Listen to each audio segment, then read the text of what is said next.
लड़का जो है मोटरसाइकिल से उसको गिरा देता है। गिराने के बाद उसको खेत की तरफ अंधेले में ले जाता है। तो वो वहाँ पर ये मालूम चलता है कि एक मोटरसाइकिल जो घटना स्थल पे है छोड़ गया है वो आरोपी। घरेलू महिला साइकिल से अगर कोई जा रही हो, सुनसान जगह में अगर मिल जाए तो ये वारदात करेगा।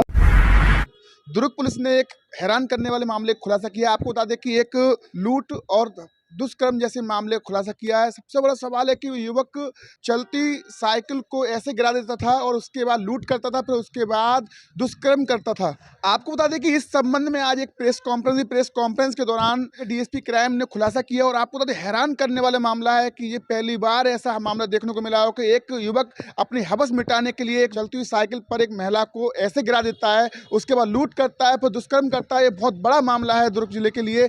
और आपको बता दें कि दुर्ग पुलिस ने ऐसा खुलासा किया है। पूरी सुनाते हैं पूरी खबर आपको, और देखिए हैरान करने वाला ये मामला है। जामुल में दिनांक 15 तारीख को रात्रि एक महिला थाने में रिपोर्ट करने आई कि वो 6 बजे खेतामारा गांव के रहने वाली है और जामुल इलाके में वो काम करती है, घरेलू काम करती है।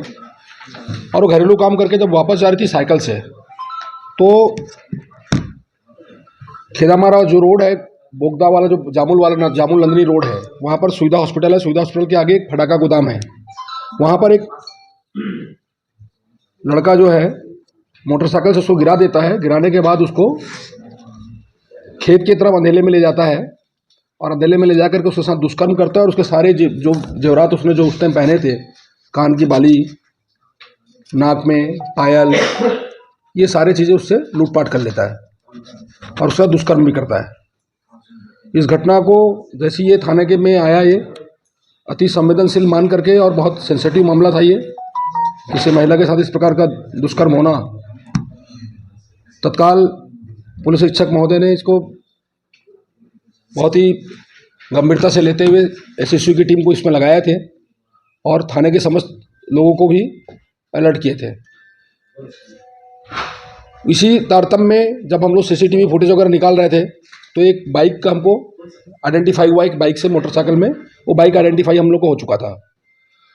तीसरे दिन 15 तारीख से हम लोगों ने काम चालू किया। 16 तारीख को दिन भर काम किए। 17 तारीख को शाम को फिर एक खबर आती है कि सेम मॉडस ऑपरेंडी में भिलाई नगर में भी एक घटना हुई है, वो भी सेक्टर 9 कॉलोनी में, सेक्टर 9 में। जब इस मामले की रिपोर्ट जब थाने में आती है तो वो वहाँ पर ये मालूम चलता है कि एक मोटरसाइकिल जो घटना स्थल पे है छोड़ गया है वो आरोपी ने।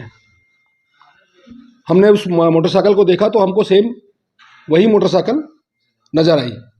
उस मोटरसाइकिल पे जब हमने काम करना चालू किया तो उस मोटरसाइकिल पे नंबर तो था, मालिक का पता किए तो मालिक जो है वो जामुल में बहुत बड़े अधिकारी थे, एल.एन. पांडे जी। वो 2 साल पहले रिटायर हो गए। रिटायर होने के बाद वो वापस अपने गाँव जा चुके हैं। जब उनसे बातचीत नहीं हो पाई हम लोग को, तो रात को हम लोगों ने उस गाड़ी के बारे में पता करना चालू किया। हमारे साइबर प्रहरी करके एक मैसेज चलता है, साइबर प्रहरी में हम लोगों ने उस मैसेज को डाला कि ये गाड़ी किसकी करके। और उस गाड़ी में एक और चीज़ मिला हम लोग को, जो बैग है उस बैग में एक साहू सर्विस सेंटर करके नाम लिखा हुआ था। बैग में जो पीछे डिक्की होता ना, वो डिक्की में बैग डला हुआ था। उस बैग में लिखा हुआ था Sahu service centre, Pathariya, Nandni road. रात में हम लोगों ने उस बंदे को साहू सर्विस सेंटर वाले को उठा करके गाड़ी का आइडेंटिफिकेशन कराया। तो उन्होंने बताया कि गांव का एक व्यक्ति है जो उस गाड़ी को लेकर के आया था। और उससे फिर उस बंदे तक पहुंचे जिसने एल.एन. पांडे से गाड़ी लिया था। उससे जब पूछताछ किया तो उसने बताया कि वो मैसन का काम करता है, मिस्त्री का, राजमिस्त्री का काम करता है जामुल इलाके में। उस राजमिस्त्री का काम करते समय आरोपी से उसकी जान पहचान हुई और आरोपी को उसने उस गाड़ी की बिक्री कर दिया। उस टाइम तक ये नहीं पता नहीं था कि आरोपी कौन है। हो सकता है आरोपी से भी चोरी हो जाए, गाड़ी बाइक चोरी हो जाए। और जब हमने जब वहाँ तक पहुँचे तो मालूम चला कि इसने अपराध घटित किया है और ये जामुल इलाके में किराए पर रह रहा था। एक साल से यहाँ पर आया हुआ है।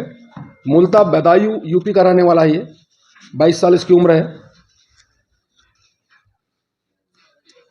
क्या करता था? ये राजमिस्त्री के अंदर में ही काम करता है। ये घरेलू काम, ये भी घर बनाने का काम करता है ठेकेदार के अंडर में। बदायूं। बताइए यूपी। ये दो घटनाएं कारित किया है इसने। हाँ। तो दोनों घटनाएं में सेम उसी तरीके से था। सेम मॉडस में सेम। और घरेलू महिला साइकिल से अगर कोई जा रही हो सुनसान जगह में अगर मिल जाए तो ये वारदात करेगा। पूछताछ में बताया क्या इसने, किस क्या कारण था साथ दुष्कर्म करना, क्या साइको ये मूलतः ये साइको ही लगता है मुझे।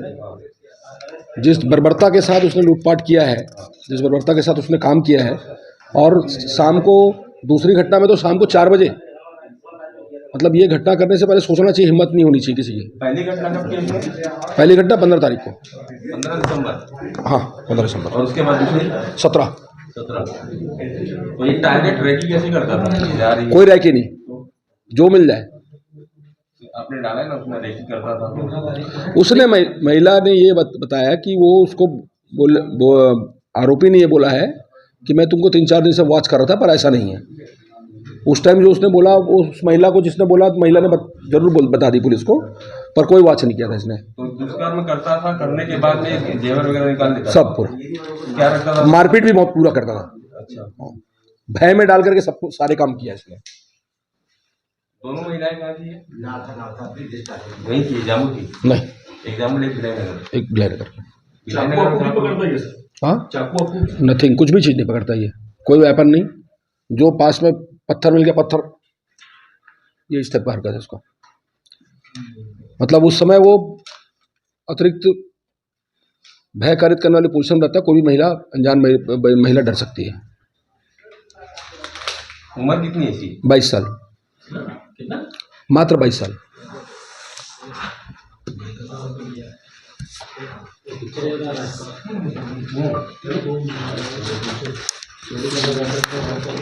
और कितना हुआ इसमें, वो अपने को रिकवरी कितना हुआ है? सारे सामान मिल गए जो महिलाओं से लूटे गए हैं। कितने का हुआ? 40,000 का तो यही है। 5 तोला तो यही है, 5 ग्राम का। ये रखता था क्या कि जेवर पहने इतना वो भी रखता था क्या? नहीं, ये इसको जेवर से बहुत ज़्यादा मतलब नहीं था। इसको जेवर से बहुत ज़्यादा मतलब नहीं था। इसका समझ लो वासना के प्रति ज़्यादा आकृष्ट था ये। पूछताछ में बताया कि सर इससे कोई घटना जो इससे पहले तो दो तो जो अपराध हुए थे वो सामने आए। हाँ हाँ, लेकिन पूछताछ में नहीं, इसने स्वीकार नहीं किया। कोई और 2 घटना को स्वीकार किया। हाँ, ड्रग एडिक्ट तो नहीं है? नहीं, अभी तक इसकी ड्रग एडिक्ट के बारे में जानकारी नहीं है। इसकी एडिक्ट नहीं है, मेंटली समझ सकते हैं, डिसऑर्डर भी नहीं है ये। मेंटली मतलब है, साइको प्रवृत्ति है इसकी। नहीं, यहाँ क्या किराए में रहता था? किराए में रहता था ये। इसमें किराएदारों नहीं, सूचना नहीं थी। किराएदारों, जो मकान मालिक है उसके खिलाफ भी कार्रवाई होगी इसमें। हाँ, इसमें हमने अपील भी किया है,